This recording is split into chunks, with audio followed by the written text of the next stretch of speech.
Hello, Chem 212 students, and welcome back to the second part of this short lecture about synthesis. So when we ended last time, we looked at several strategies for moving functional groups from one carbon to a neighboring carbon, moving pi bonds, moving halogen atoms, and so forth, OH groups. We also talked about um, how to get a larger carbon skeleton using deprotonated alkynes and alkyl halides, and also how to get shorter hydrocarbon segments by doing ozonolysis. So in the last couple examples, they were pretty short. They were only a few steps, and so it was relatively simple to go from beginning to end. However, when you have many steps, sometimes if you try to go from beginning to end, you kind of get lost in the middle and don't know where to go. And when that happens, it's sometimes a good idea to look at the final product and try to go backwards and think about what might make that product. This is called retrosynthetic analysis. We're doing this backwards, basically. So we solve the last step first, and we still should be thinking about the same types of questions. Is the carbon skeleton changing? Is our functional groups moving? We can figure out what step might be required to get there, the last step, instead of getting the first step first. We could try to get the last step. So let's look at first the reactant and product and think about what functional groups are involved.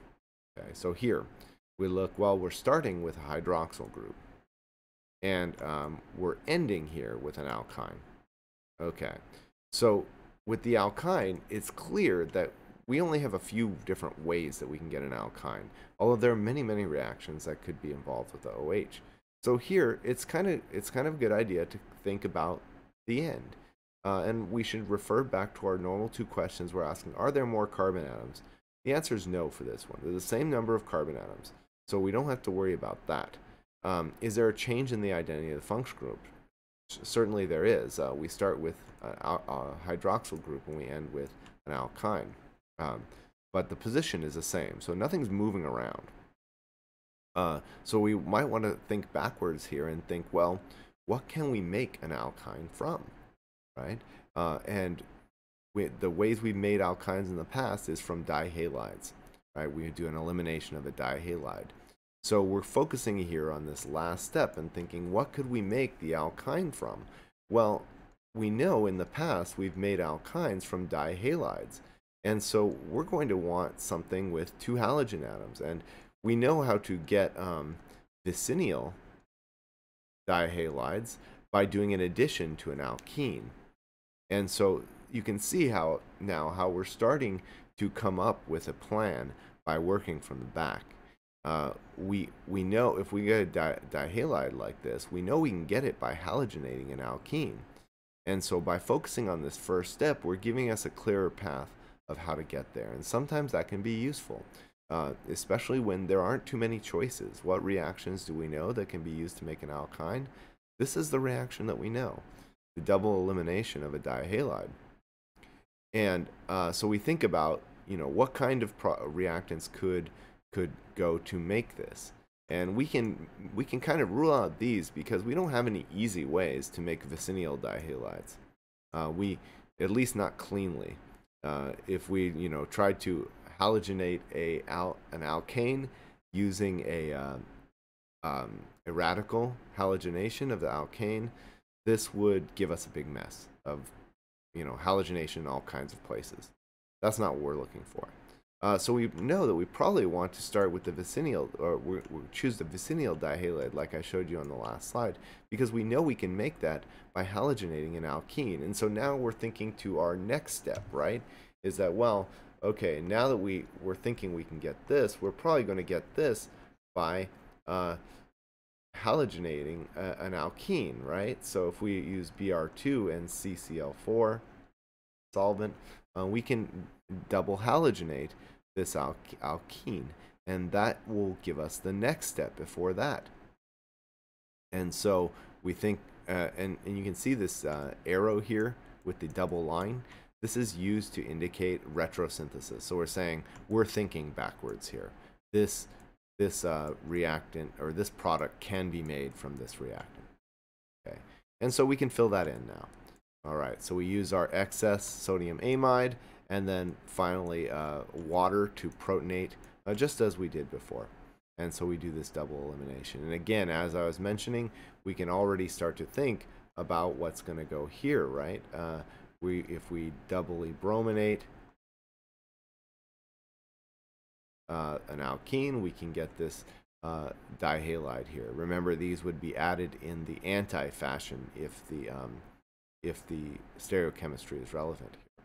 So then we've worked backwards again, and now we're getting really close, right? We're getting really close to what we want. And we know that we're going to have to do an elimination here from the alcohol. So we're thinking that to get over to this, we're going to have one intermediate step.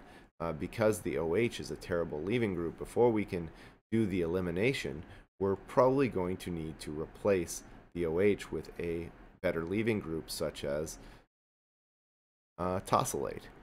And if we do that, and sorry, this is supposed to be another carbon here. It's kind of hard to see.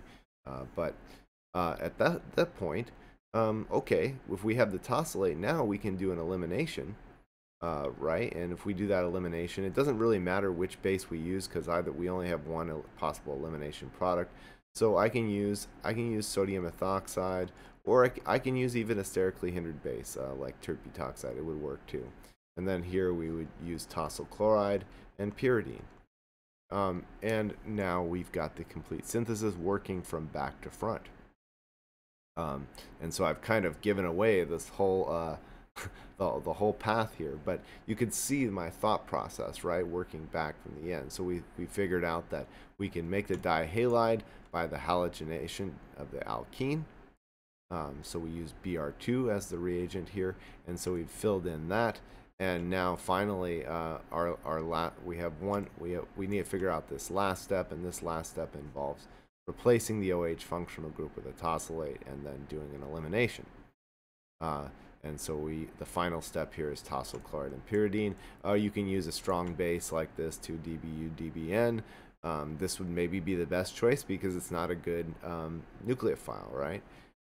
Either.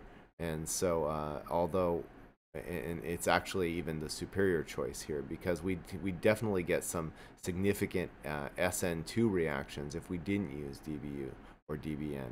So that's something that I was not thinking through completely clearly when I just did it. I missed something, right? And that's a very common. This would work, but it wouldn't work as well because we'd also get, we'd have a significant SN2, right?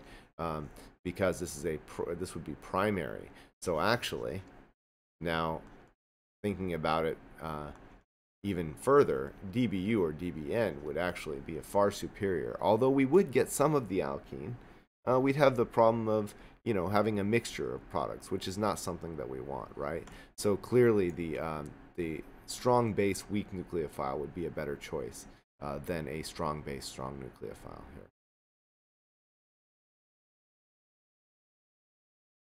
And so when you finally write the synthesis, often I'm asking you to show each individual step on the exam, but you could write it. You'll see it written in your textbook solutions a lot of times, just listing out the various steps.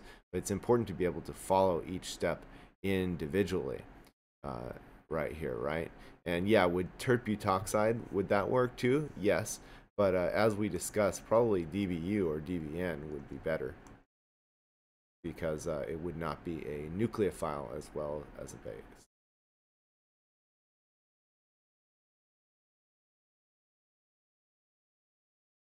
So some other things to consider are that when you do a realistic synthesis, so we're doing a lot of textbook stuff, but you guys have been doing realistic syntheses in lab. You want to think about things like yield and how much waste you have, and if we're using reagents that are better for the environment or worse. So, making the synthesis as green as possible, meaning not so many toxic reagents, is important. Also, making sure that we use as little reactant and reagents as we can, because they do cost money, right? So we want to make sure that it's good for the environment, not hazardous. We have less waste and better solvents that are better for the environment, and that we maximize the atom economy, meaning that we're not using a bunch of reagents or unnecessary substrates that we will lose a lot of the molecule itself as in the course of the reaction. So, for example, here we have two potential. Here, if we want to add water, we have two options here. If we want to add OH in the more substitute position, we can use the oxymercuration, demercuration, or we can use the catalytic hydrogenation. Now remember that we use oxymercuration, demercuration for a very specific purpose. It's to avoid a carbocation rearrangement.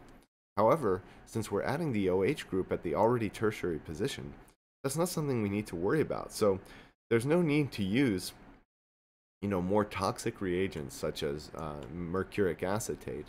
And there's also no reason to use all of these other atoms that would be involved, including the sodium borohydride for the subsequent reduction at the end. If we use acid catalyzed hydration, it's essentially green. There's nothing wrong with having a little acid. You just dilute it. It's not toxic. And it's we only use the proton and water. So we're using almost all the atoms that are in here. The proton is catalytic, so also we don't need a lot of it. It just gets regenerated during the reaction. And so this is a very good atom economy here. So this is a superior, practically speaking, both of these steps would do the same thing.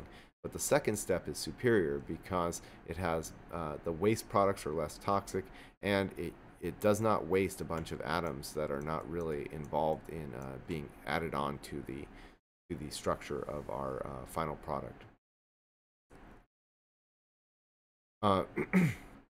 So in the case of green chemistry also, whenever a catalyst can be used, that's very handy because you don't ever need a lot of the catalyst. Remember, catalysts are involved in the reaction, but they're not used up in the reaction. And so we don't have to worry as much about that. If for reactions that can be done at room temperature, moderate temperatures, that's useful too. You don't have to use as much energy heating it up. This is especially true when you're doing real syntheses of giant amounts of reactants and products, right? The less energy you can use, the more efficient your reaction will be in terms of cost and environmental impact. And then when we have chemical feedstocks, we've seen that a lot of our chemical feedstocks come from petroleum. However, as we have seen, over the past couple of decades, biofuels have been a thing, and we've used, for example, corn to produce ethanol that can then go on to be used as a chemical feedstock and reagent. So there are other options other than petroleum as well, such as biologically produced ethanol as a starting point, let's say. So when you're building the molecule, you want to think of the right reactions. You want to use the way of thinking and the strategies that we've discussed in this lecture. Always think about, do I have the same number of carbon atoms? That's a clear, easy step for you right now, at least until you see other ways of doing this. The only way to add atoms to the carbon skeleton is to use the alkynes. Use the alkynes and the alkyl halides, as we discussed. Or if you want to have fewer carbon atoms, you use the ozonolysis. And then think about which reactions that might be involved in moving functional groups around or changing them. So another great way that you can practice this with your friends in the class is to make up problems on your own. So you start with a relatively simple reactant, like let's say ethene or something, or ethanol, very common reagents, and try to make something more complicated. Then choose the reaction, write out the reagents, get the structure of the product, and then take out everything that you did in between and give it to your friend and have them solve it. This is a great way to practice too. Of course, you've got the problems from the book too, but this is kind of a fun way to practice and see if you can challenge your friends or your classmates to do your synthesis problem. So when you create your own problem like this, an example is starting with ethyne. Simple, two carbons produce a molecule that has more carbon atoms, okay? And so this might be your first reaction here. You take the alkyne, you use the base to deprotonate it, and then you react it with the alkyl halide, and here we added a methyl group on doing that. And then your second reaction might involve doing this again, adding another methyl group on the other side. Then doing a hydrogenation to get the alkene, and then what you do is you so you start with your starting reagent, you take out all the in-between steps that you thought about, and then you put in the product and see and see if your friend can do this one. So I highly recommend that as a kind of fun way to practice as well, and that's something your book recommends to you as well. Often there's going to be more than one way to finish one of these problems. This is very common. You know, there's not a one right answer. There are some syntheses that are better than others based on the, you know, the green considerations and the height and the atom economy that we discussed. There are cheaper and better ways to do a synthesis, but what you're looking for in writing your problems is whatever works, right? So, for example, if we were if we wanted here to add an OH atom on the end of this alkene, we can do the hydroboration oxidation, and this will add the hydroxyl in the less substituted position. Or what we could do is we could do HBr ROR here. This would add the bromine here to the less substituted carbon right here. And then we could use hydroxide as a base, or in this case as a nucleophile. Of course, we would get a little bit of an elimination product here, right? We wouldn't get all substitution, but we would get primarily substitution since this is a primary alkyl halide, but we would get some elimination. So then we'd have a nucleophilic attack at SN2, and we'd get the production of our product here. Now again, this would, when it comes to which way is better, probably this top way is better, because we would not have to worry about if we do it this way, we're also going to get the elimination product to some extent. But also, this is not so bad in this case either, because the elimination product just reproduces our initial reactant. So it's not as much of a concern in this case. So either of these would be worth doing.